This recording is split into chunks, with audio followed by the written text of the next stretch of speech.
De toute sa vie, Cheaha n'aurait probablement jamais imaginé qu'un homme le prendrait dans ses bras. Et qu'en plus il aimerait ça, il y a quelques jours, dans un endroit un peu naze, ce qui a mis Cheaha mal à l'aise d'être vu là-bas. Il a dit qu'il allait manger un omuris. Alors je l'ai suivi, mais franchement, on aurait dû rester dans le coin. C'est super bon, mais c'est juste un café. Pourquoi tu dois me traîner ici, t'as pas d'autres potes ou quoi? Bah, t'es le seul pote que je peux traîner dans ce genre d'endroit. Et Cheaha. Accompagne-moi juste pour cette fois. Cheaha a essayé de résister, mais il s'est quand même fait entraîner à l'intérieur. À peine entré, Cheaha est resté bouche bée, les yeux grands ouverts. J'entends ton cœur battre à 100 à l'heure. Bienvenue à la maison, maître. Laissez-moi vous conduire à votre place. Votre table est près de la fenêtre. D'accord. Cheha, tout perdu, a hoché la tête en s'asseyant à table. Une maid dans son uniforme a apporté le menu quand vous aurez fini de choisir. Faites juste signe à Juno, a répondu l'ami malin. Je commande tout de suite. Quant à Sheha, il a senti une odeur beaucoup trop enivrante. Juno a jeté un œil à Sheha et a demandé. Désirez-vous autre chose? Sheha a sursauté en voyant ce visage si souriant. La sueur perlait sur son front, puis il a demandé d'un coup. C'est quoi le parfum que tu portes? Juno a été surpris du parfum. L'autre pote a chuchoté à Shea. T'es malade ou quoi? Shea, mort de honte, s'est couvert le visage et s'est maudit intérieurement. Malade, Juno l'a entendu et a dit Je suis désolé, mais le parfum que je porte est un cadeau. Du coup, je ne connais même pas le nom. Laissez-moi vous en mettre un peu. Maître, Juno a pris la main de Shea et l'a parfumé doucement. Shea a rougi, le cœur battant à toute vitesse. Il s'est dit que ça valait vraiment le coup de venir. La scène d'après le montre dans la salle de pratique de coiffure. Encore tout chamboulé, il regardait la main qu'on lui avait parfumée la veille. Et regrettant son attitude de départ, il était décidé à inviter son pote. Et Young pour y retourner, et pile à ce moment-là, une voix a retenti. Bonjour. Je suis là pour servir de modèle coiffure, et c'était Juno mais en version mec. Sans son costume de maid ni sa perruque, Cheaha ne l'a pas reconnu du tout. Il l'a invité à entrer tout content, tandis que Juno a sursauté en reconnaissant Cheaha, le client de la veille, mais Juno a quand même fait comme si de rien n'était. Et il s'est présenté avec son vrai nom, Je suis Yeon Yun. Puis il a dit, Je suis Park Shaya. Viens par ici. Shaya a réfléchi un instant. Il semblait hésiter. Shaya a mis une cape à Juno. Mais son cœur était toujours agité. L'odeur était exactement la même que celle du parfum. Que Juno portait cette fois-là, où est-ce que ce parfum est courant, mais son visage sans lunettes était aussi assez similaire. Ça pourrait vraiment être Juno. Oh, probablement pas. Mais si c'était vraiment Juno? Shea a froncé les sourcils en se disant d'oublier, il a pris son téléphone et a dit qu'il allait prendre des photos. De l'avant et de l'après de la coupe, Juno lui a donné son numéro de téléphone pour lui envoyer les photos. Et après ça, Shea a eu le numéro qu'il voulait. Puis Shea a commencé à se préparer pour la coiffure, sans oublier de complimenter les cheveux doux et soyeux de Juno, disant qu'il était beau pensant que c'était un mannequin professionnel.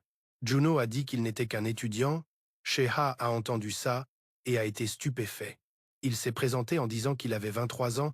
Oh, si Juno dit ça, alors ils ont le même âge. Soudain, Shea a lâché. Alors le café n'était qu'un job à temps partiel. Ag! Shea s'est figé et Juno a sursauté. Le visage de Shea est devenu tout pâle. J'ai gaffé, je voulais le penser dans ma tête, mais ça m'a échappé. Du côté de Juno. Son expression était froide et un peu agacée. Viens ici. Parlons un instant. Et sans plus attendre, Shea a été coincé par Juno. Shea tremblait. Tu es vraiment Juno. Si je suis vraiment Juno, qu'est-ce que tu comptes faire? Espèce de stalké, je te demande ce que tu comptes faire. T'as pas de bouche ou quoi? En voyant Juno si en colère, Shea n'a rien osé dire. Tu crois que c'est la première fois que je rencontre des gens comme toi? Demander le numéro, ce n'est pas pour envoyer les photos, n'est-ce pas? Ou tu comptes le publier en ligne? Vas-y, essaie. Mais ça ne sert à rien parce que j'ai déjà démissionné de ce boulot. Shea était sous le choc, tu as démissionné, alors il ne pourra plus jamais le voir. Shea a regardé Juno avec les yeux larmoyants. S'il te plaît, réfléchis-y, je ne le dirai à personne. Alors tu peux remettre le costume de maid pour que je te voie une fois de plus. En parlant de Shea, depuis qu'il est petit, on l'a toujours félicité pour son obéissance. Il n'est jamais sorti du droit chemin et maintenant il ose faire quelque chose comme ça. Ou tu vas me dire d'arrêter maintenant, pas question, pourquoi? À ce moment-là, fixant la porte où Juno était en train de se changer. Cheha soupira profondément. Tout était allé trop loin. Après un moment, Juno finit de s'habiller. Il dit avec irritation « Sors tout de suite, t'es content maintenant !» Les yeux de Cheha s'écarquillèrent. Son cœur battait la chamade. C'était vraiment merveilleux. Cette sensation étrange et lourde ne collait pas avec la délicatesse du costume de soubrette, même si son visage avait l'air un peu intimidant. Mais avec ce ruban vert, Cheha pleura des larmes de joie. C'était vraiment le top. Juno vit ça et le foudroya du regard, à cause de la façon dont il le matait comme un pervers. Comment devrais-je lui donner une leçon? Le laisser s'en tirer comme ça, c'est agaçant. Soudainement, le regard de Juno se plissa, puis il montra du dégoût. « Regarde-moi ça. Il se trouve que le petit pote de Cheha est réveillé. Juno voulait juste en finir vite. T'es content maintenant? » Oui, j'ai l'air content, même si en vrai je meurs d'envie de regarder ailleurs, tout en parlant. Juno donna un coup de pied dans l'entrejambe de Cheha en le grondant. « T'es vraiment un pervers. Même maintenant, tu peux pas contrôler ce qu'il y a en bas. » Cheha sursauta et bégaya. Il a dit à Juno d'enlever son pied, mais comment Juno allait-il être d'accord? Il appuya encore plus fort, faisant frissonner Cheha, juste au moment où Cheha avait peur d'atteindre sa limite. On entendit le bruit d'une photo. Il s'avère que Juno a pris une photo de Cheha. Il sourit avec malice pendant que Cheha était effrayé. « Qu'est-ce que tu fais? Supprime-la. » « Pourquoi je le ferais? Tu crois que t'es le seul à savoir menacer les autres. J'ai besoin de quelque chose pour me protéger aussi. » Juno posa le téléphone, poussa Cheha violemment sur le lit et se pencha. « De toute façon, on ne se verra qu'une seule fois. Alors montrons nos visages les plus méprisables. » Et c'est ainsi que Juno commença à provoquer Cheha. Qui n'aurait jamais pensé finir dans cette situation, il demandait à Juno d'arrêter. Mais Juno ne l'écoutait pas. On n'a même pas vraiment commencé. « Et tu demandes déjà à abandonner ?» Il souleva Cheha. Pour qu'il puisse se voir dans le miroir, en voyant Cheha réagir de cette façon. Finalement, Cheha a dû être honnête avec lui-même et a demandé à Juno de continuer à le provoquer. Changement de scène, Cheha semblait confus quand Juno a dit qu'il pourrait se revoir. Juno a dit que oui, alors Cheha devait marquer le vendredi suivant sur son calendrier. Quel est le problème? Ça ne te plaît pas? Cheha a vite dit que si, ça lui plaisait.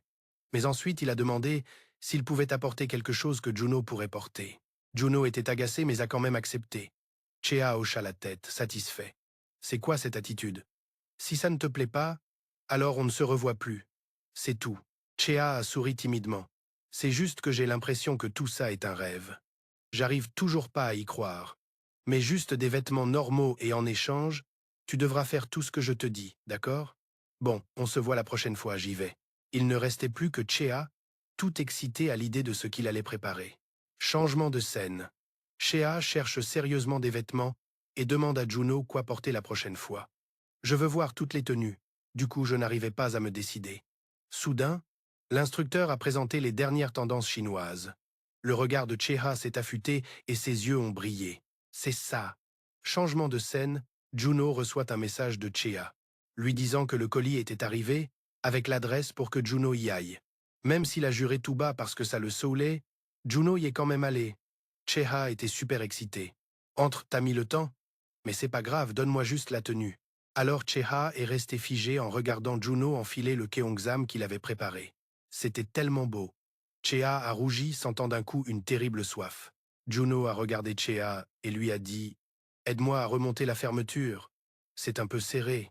Du coup, c'est difficile de la remonter. » Cheha a souri et a hoché la tête. « Cette tenue te va beaucoup trop bien. » Silence, on dirait qu'on a presque fini. Alors pourquoi Juno a soudainement touché l'engin de Cheha avec un sourire moqueur? On dirait que cette partie-là aussi était bien préparée. T'es bien honnête, dis-moi. Ça te plaît? Cheha a sursauté. Il a cherché ses mots et a bégayé que oui, ça lui plaisait. Juno a souri en entendant ça, il s'est retourné et s'est assis avec élégance sur la chaise. D'accord, alors fais-le devant moi. Cheha a hésité. Ici, comme ça? Tu n'y arrives pas? Je porte ce que tu voulais. En échange, tu dois faire ce que je demande. N'était-ce pas notre accord? Si tu as compris, alors joue le jeu. Cheha. N'ayant pas le choix, il a dû obéir et commencer à se soulager devant Juno. Juno a posé son menton sur sa main, l'observant tout en lui demandant de faire ci et ça. Joue le jeu. Juno la regardait en se léchant les lèvres, se disant que le voir si obéissant était vraiment très excitant. Juno a décidé de se joindre à la fête. Il taquinait Shea avec plaisir, mais ce Cheongsam est super encombrant. Il se sent super mal à l'aise et n'arrive pas à l'enlever. Shea a semblé le remarquer, et il a timidement suggéré de le laisser se mettre dessus. Juno a trouvé ça super intéressant. Alors il a accepté. Après ça, ils se sont bien chauffés tous les deux. Avec Cheha tout mignon qui suppliait sans arrêt, le cœur de Juno s'est mis à battre la chamade. Et il est devenu tout rouge. Et hop, on passe de ce jour-là à maintenant. Le cœur de Juno battait toujours à fond. Il n'arrêtait pas d'y penser. Du coup, impossible de se concentrer en cours, il avait trop chaud à l'intérieur. Le pauvre. Cheha avait lu le message mais n'avait pas répondu. Juno a froncé les sourcils, se demandant s'il avait été trop loin hier. Mais non, c'est pas ça. C'est lui qui s'est emballé et qui m'a collé. Ça doit être une erreur de notre part à tous les deux. Soudain, Juno a aperçu Cheha de dos. Il a hurlé le nom de Cheha, et bam, Cheha a sursauté. Pourquoi tu réponds pas à mes messages ces derniers jours? T'as ramené mon portefeuille? Cheha a tremblé de peur. Sa tête tournait, alors il a décidé de sprinter, laissant Juno complètement paumé derrière lui. Hein? Qu'est-ce qu'il fabrique? Du côté de Cheha, il a foncé direct aux toilettes, tout essoufflé. Cheha, t'es vraiment taré, tu t'es presque fait griller. Rien que de penser à Juno. Ça fait réagir son corps sans qu'il puisse rien contrôler. Même juste entendre sa voix le met dans un état pas possible. Du coup, Cheha était super gêné. Il avait envie de disparaître dans un trou de souris. Mais heureusement, on dirait qu'il ne s'est pas fait cramer après s'être calmé. Le pauvre garçon tout chose a dû rentrer chez lui direct. Changement de décor. Cheha est planté devant le café. Après la dernière fois, c'était le seul moyen pour lui de savoir.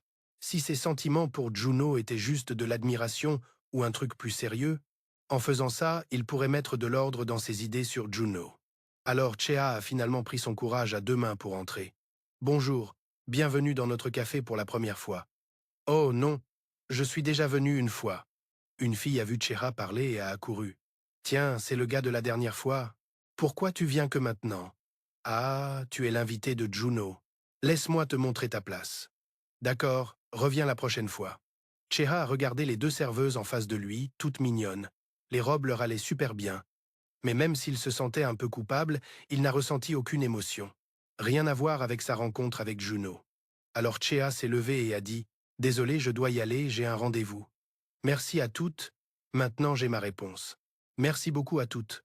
En sortant, Cheha a regardé le ciel et a souri. Il a enfin sa réponse. À votre avis, c'est quoi la prochaine étape pour lui?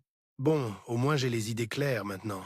Je n'ai pas perdu mon temps à retourner au café et c'est déjà ça. Contrairement à sa rencontre avec Juno, cette fois-ci, il n'a rien ressenti du tout. On dirait bien qu'il a eu le coup de foudre pour Juno. Allez, changement de décor. Juno est allé au café pour rendre la tenue qu'il avait empruntée la dernière fois. La serveuse qui s'était occupée de lui a balancé. « Juno, tu es en avance. Tu as failli croiser une connaissance. » Juno ne comprenait pas de qui elle parlait. Ce client de la dernière fois.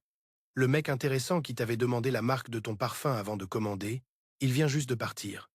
Serait-ce Park Chea? Le nom de ce client est Park Chea? Depuis quand ils sont assez proches pour connaître leur prénom, mais à peine assis, il a dit qu'il avait une urgence. En entendant ça, Juno a vu rouge. Le mec ignore ses messages. Mais il a le temps de voir quelqu'un d'autre. Maintenant tu t'ennuies de moi, c'est ça? Changement de scène. Chea se creuse toujours la tête pour savoir comment contacter Juno. Ça fait déjà une semaine entière. Le contacter maintenant serait un peu gênant. Soudain, Chea s'est figé parce que Juno était planté juste devant lui. Il le fusillait du regard, l'air plutôt en colère. Chea s'est senti un peu intimidé face à Juno. Son cœur battait la chamade. « Calme-toi, tu dois le saluer l'air de rien, avant même de pouvoir parler. »« Oh, salut, ça fait un bail. »« Tu attends depuis longtemps ?» a continué Chea nerveusement. « Désolé de ne pas avoir donné de nouvelles ces derniers temps. En fait, j'ai quelque chose dont je voudrais te parler. » Soudain, Juno l'a interrompu. « Tu te fous de ma gueule ou quoi? Waouh, t'as du culot. Me demander si j'ai attendu longtemps? Bien sûr. Tu as ignoré mes messages pendant une semaine entière et disparu, alors j'ai dû me pointer chez toi. » Juno a lancé un regard furieux à Chea. Il a vécu tout ce temps et ne s'attendait pas à ce qu'un jour. Il se retrouve face à un mec aussi pot de colle. Oh, pauvre Chea. Gros blanc. Tu as laissé le portefeuille de Juno dans un casier à l'école. Juno a serré les dents. Tu te moques de moi? Désolé, mais ce dont je veux te parler est sérieux. La raison pour laquelle je ne t'ai pas contacté, c'est que j'étais occupé à mettre mes idées au clair. Juno a pincé les lèvres et l'a interrompu. Je ne veux pas écouter. Shea était abasourdi. Hein? Toi aussi, tu n'en fais qu'à ta tête. N'est-ce pas? Je ne vois absolument aucune raison de t'écouter. T'es allé au Med Café aujourd'hui, c'est ça? Hein? Ah! Ouais. Comment tu le sais? Juno s'est approché de Cheha, lui a attrapé le menton et a parlé froidement.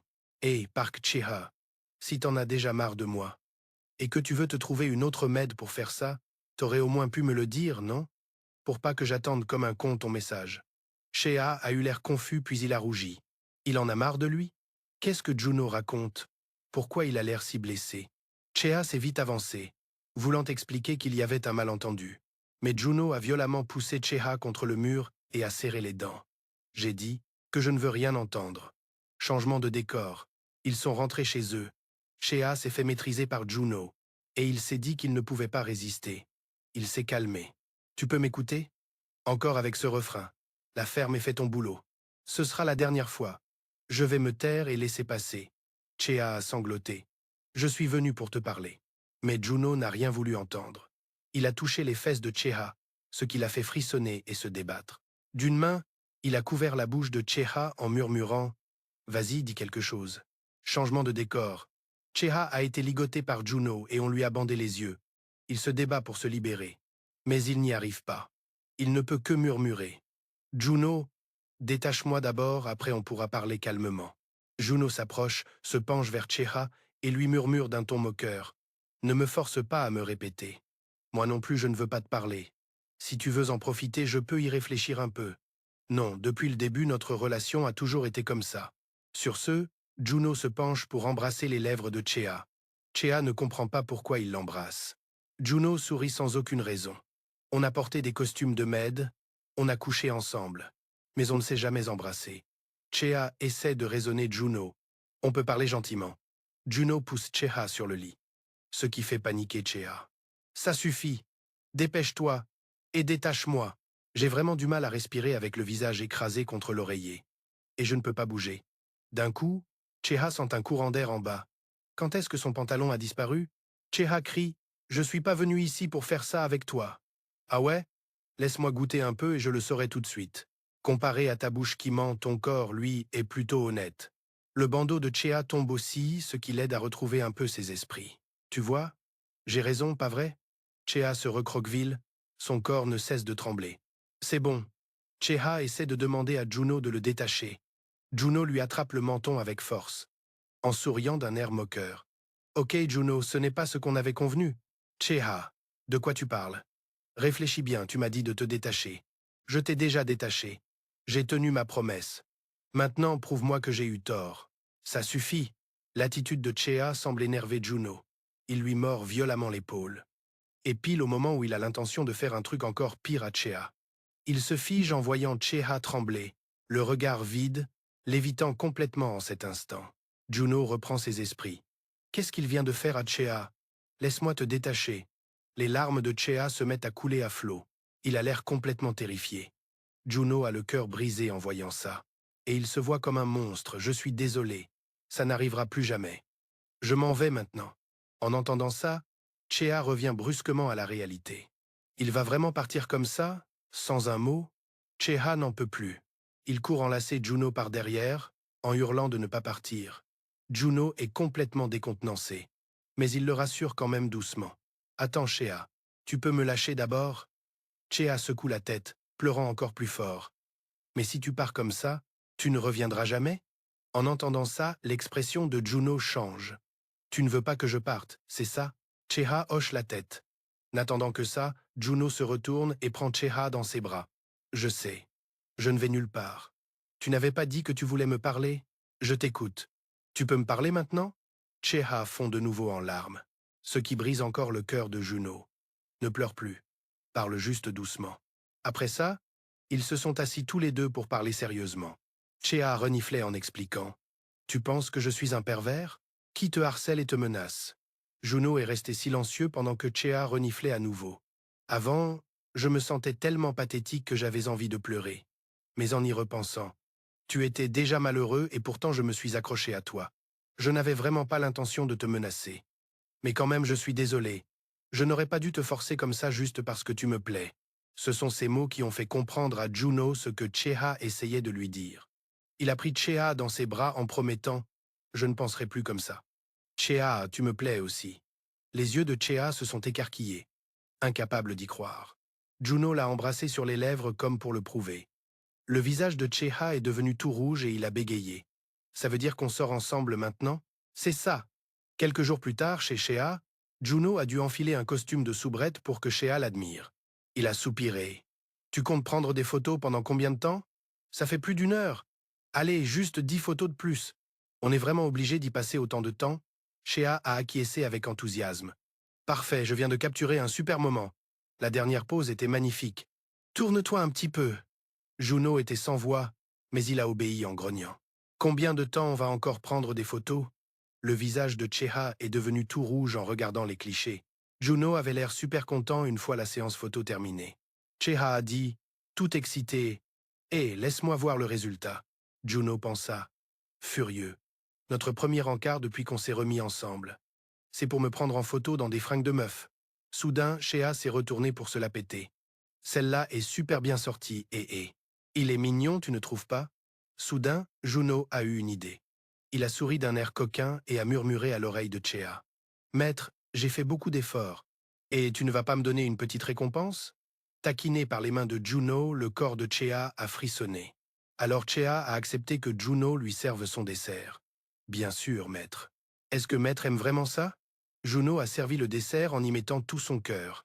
Sans oublier de taquiner Cheha jusqu'au bout, Juno le regardait avec amour. J'attends avec impatience de voir quel costume ridicule il va me sortir pour me supplier. Il n'y a pas que les costumes de femmes, hein.